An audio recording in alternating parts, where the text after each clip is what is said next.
It's not a treasure chest. Instead, it's cardboard boxes, hundreds of them handed over to the University of Oregon by Chambers Communication and KEZI. The monetary value exceeds $1 million, but it's nothing compared to its value to the community and preserving local history.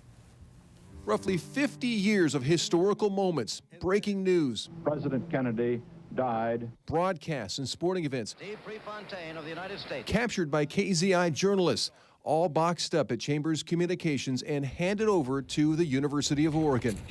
You really can't put a monetary value on collections like this.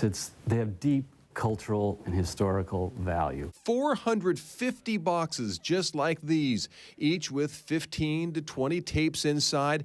It's estimated about 100,000 stories. So there's a lot of information about our community. James Fox, the head of special collections in University of Oregon Archives, says a donation like this is staggering. We can't even imagine all the uses that this material can be put to. A donation just as rare as it is important. We know from various studies that local communities are unevenly and underserved with information about critical local issues.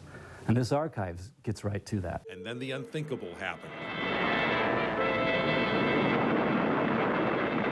And they'll get right to work with it. We do have some work to do. It's good work and important work. Already well preserved, it must be moved to formats that can be made more accessible to the public. After 1 week of shooting on the east side of town, the Hollywood movie has moved to West Eugene. We also know that every 5 to 7 years, that material has to be refreshed and moved to even newer formats. So it's a significant undertaking. Philip H. Knight, Dean of Libraries, Deborah Carver, says the research value it holds is remarkable and only adds to an already impressive collection consisting mostly of text and photos. But nothing like moving images, so we're really excited about having that dimension to our collections.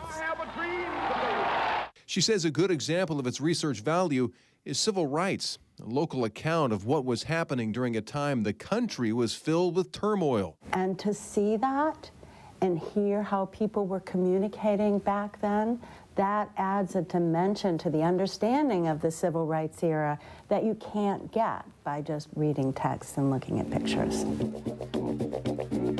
It's all here, 50 years of history in hundreds of boxes, a rare collection of local news stories and historical moments handed over to the University of Oregon. A news story and a historical moment itself.